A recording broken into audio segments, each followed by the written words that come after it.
ACC chairman চূড়ান্ত কিছু না জানালেও শেষ পর্যন্ত ঢাকাতেই খুলেছে এশিয়া কাপের সমস্ত জট।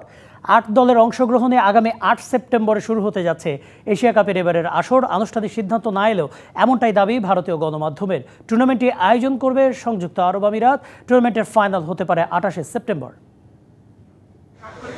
এশিয়ান ক্রিকেট কাউন্সিলের বার্ষিক সাধারণ সভা, যেখানে চূড়ান্ত হয় এশিয়া কাপের ভবিষ্যৎ। কিন্তু এই সভা নিয়ে কতই না দড়ি টানাটানি, বর্জনের হুমকি। তবে শেষ পর্যন্ত ঢাকাতেই অনুষ্ঠিত হয়েছে এসিসির এজিএম। আয়োজন থেকে শুরু করে ক্রিকেটীয় কূটনীতিতে বাংলাদেশও দেখিয়েছে মুনশিয়ানা। শুধু রাজনীতি নয়, ক্রীড়াক্ষেত্রেও পাকিস্তান বাংলাদেশের সাথে নানা রকম কূটনীতিক দ্বন্দ্বে জড়িয়ে পরিস্থিতি ঘোলাটে করে ভারত। শুরুতে মিটিংয়ে না আসার হুমকি দিলেও এশিয়া কাপের স্বার্থে শেষ পর্যন্ত অনলাইনে যোগ দিতেই হয় বিসিসিআইকে। আর এতেই যেন সমাধান হলো অনেক সমস্যার। আনুষ্ঠানিক সিদ্ধান্ত না এলেও ভারতীয় গণমাধ্যম বিসিসিআই এর বরাত দিয়ে নিশ্চিত করেছে এশিয়া কাপ শুরু হচ্ছে আগামী ৮ সেপ্টেম্বর, যেখানে খেলবে ৮ দল।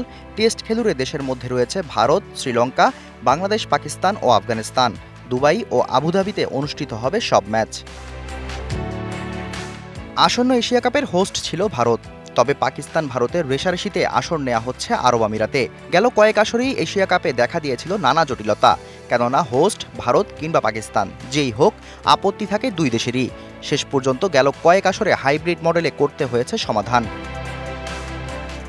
এবারও একই সমস্যা থাকলেও তার সমাধান হয়েছে অনেকটা দ্রুতই। সফলভাবে ঢাকাতেই এসিসির এজিএম আয়োজন, সূচিও চূড়ান্ত হবে শীঘ্রই।